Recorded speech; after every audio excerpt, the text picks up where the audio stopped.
Haney versus Garcia recap. Man, where do I start? I mean, first of all, great fight. And that's what boxing needs. Last night boxing definitely won. The best fighting the best. And it looks like these young boxers, they're showing the game how it's really supposed to be done. And so much respect to both of them. No matter how many times Haney got knocked down, he got right back up. So he definitely came with his heart. He came to fight. So can't take nothing away from that. From round one, when Haney got rocked, I don't think he ever fully recovered. And I think it was just, it was just a matter of time after that. And that kind of set the tone for the rest of the fight. That first round set the tone, and man, it was just after that it was just it was really a beatdown. Something interesting Haney said after the fight.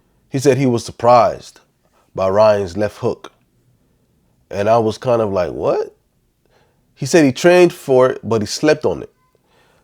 So I think that Ryan didn't only win the match last night, but I think he also won the psychological war.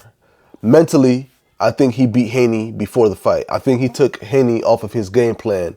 And that's evident when he said he slept on him. It seemed like Haney really thought, that Ryan wasn't taking the fight serious. And I think he really did sleep on him, because he said it out his own mouth that he wasn't looking for the left hook, and you trained for it, but you didn't execute the game plan on fight night. I mean, I don't understand why that would have happened unless he didn't really take Ryan seriously, man.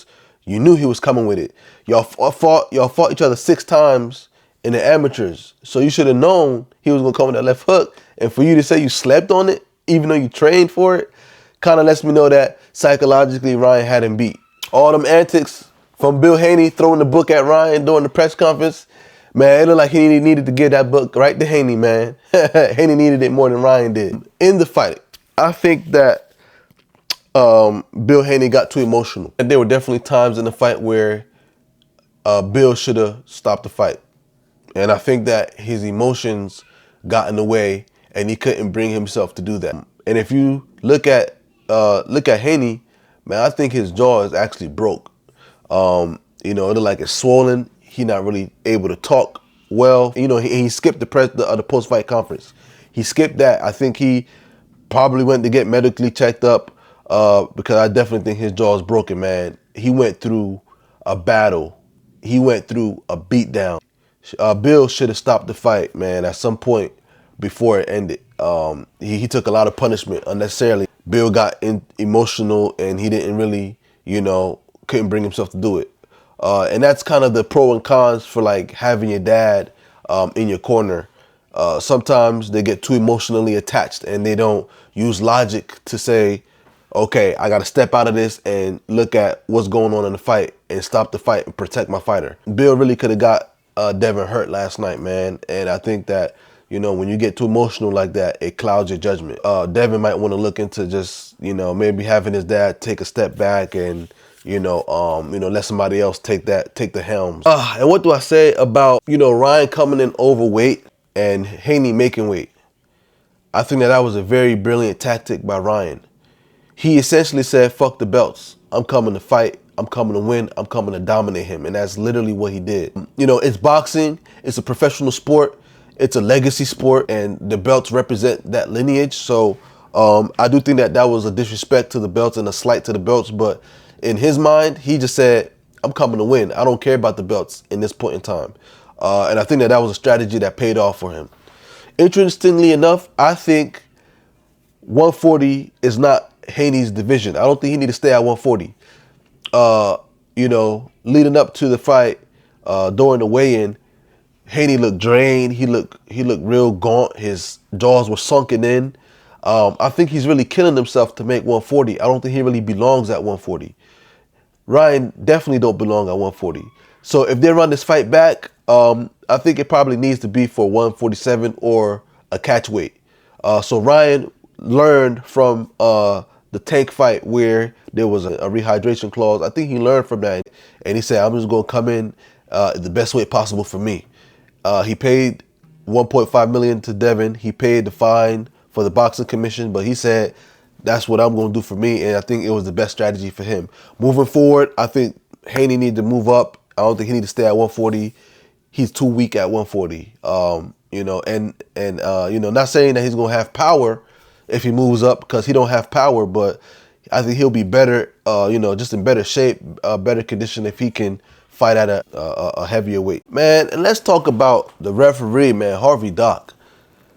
Man, it wasn't a good night for him. Not at all. He did a lot of things that interfered with the fight. I felt like there was times where he could have let the fight just progress naturally and let them, scrap it out. He was stepping in a lot, and it looked like he was saving Haney a lot too. A lot of people were saying, and I kind of saw it too, man, it was definitely more than 3 knockdowns. I could definitely see 5. I think that there were 2 that weren't counted for. Some people say that there was 3 that wasn't counted for. I definitely saw 2 that weren't counted for. There was a moment where, Ryan punched Haney, and Haney grabbed onto him, and as soon as he let go, he fell. There was another point where Ryan hit him, and his glove looked like it touched the canvas, and he didn't call that a knockdown. So I think that was a bad call for the referee, and then taking the point away from Garcia when he hit on the break. I think that was a mistake. I think that a warning should have followed that. Not necessarily a point taken away in a round where a knockdown was scored. Is kind of bad judgment. So where does Derrick James fit into all of this? Who gets the credit, him or Ryan? Did you see anything differently that Derrick James taught him? Or do you think it's just Ryan just really just wanted to win? I did like the coaching that I was seeing in the corner during the breaks. James told him, stick that jab. Stick that jab so you can hide the hook. And he listened to that. So when you see Ryan listening, I think that it helps him. But he has to listen. When he wants to do his own thing and he wants to go rogue and fight how he wants to fight, it doesn't always pan out the best for him. And we still gotta shake that shoulder roll off of him, man. He doesn't do that well. He need to get that shoulder roll up out of there. But he did execute the game plan for the hook. Throw that jab, hide the hook. I think that worked well, very well. I'm very surprised that Haney was not able to make the adjustments. I'm really surprised by that. And for the record, I thought Haney was going to win a decision. Reports that say that something hasn't happened are always interesting to me, because as we know, there are known knowns. There are things we know. We also know there are known unknowns. That is to say, we know there are some things we do not know. But there are also unknown unknowns. The ones we don't know, we don't know. Because I knew he didn't have power. Which brings me to another point. These are the cons of being a pure boxer. Boxing is a sweet science. And of course, being, a ring general, having boxing IQ, understanding angles, knowing how to move, knowing how to throw certain punches, knowing how to stay in the pocket, know how to fight at distance. All of those things are what can make a very intelligent boxer. But being a pure boxer without having any power sometimes makes fighters not respect you. When a fighter knows you don't have no power, sometimes being a pure boxer is not enough. Because a fighter will just walk through you, walk to you, and walk you down. And they won't care about your combos. They won't care about your angles. They won't care about you being able to stick that jab. If they know you don't got no power, they're going to walk right through you. And that's what Ryan did. I don't think Ryan was ever really hurt in the fight. Maybe once. But when you don't got that power, man, people don't respect you.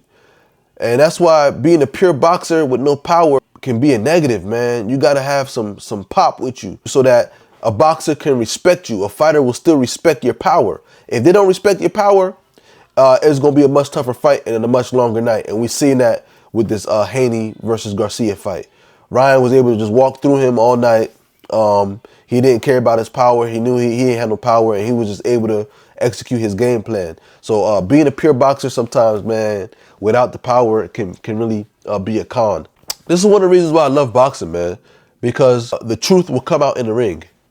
Whatever antics happen outside the ring, all that don't matter. Nobody can fight for you. You can't bring nobody in the ring with you. It's you and him. And the truth is going to come out in that moment. And that's why I love boxing, man, because the ring, inside the ring is where you're going to know who's the real deal, who's the better man. And that's what we saw. Something else that surprised me. Ryan Garcia said his conditioning wasn't the best. So you mean to tell me? And he also said he was drinking every day. So you mean to tell me that beat Haney? We know Haney was training his ass off. We know that Haney was remaining disciplined throughout his fighting camp. And to see Ryan have that lack of discipline and still beat Haney is very telling to me. I don't know if Haney is really ready for. He's definitely not ready for Tank. I don't even know if he's ready for Shakur. Ryan probably fought at 80%, and he was able to beat a Haney that was probably at like a 90, 95%.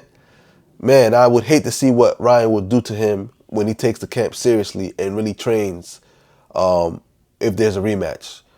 Man, crazy. I'm kind of curious to see a Tank versus Garcia fight with no rehydration clause. I'm really interested to see that type of fight.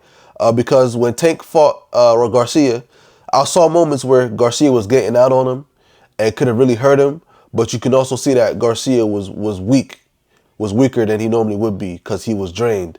And I think that played a big role in him losing that fight. So I would love to see them run it back with no rehydration clauses and really see who can get to it.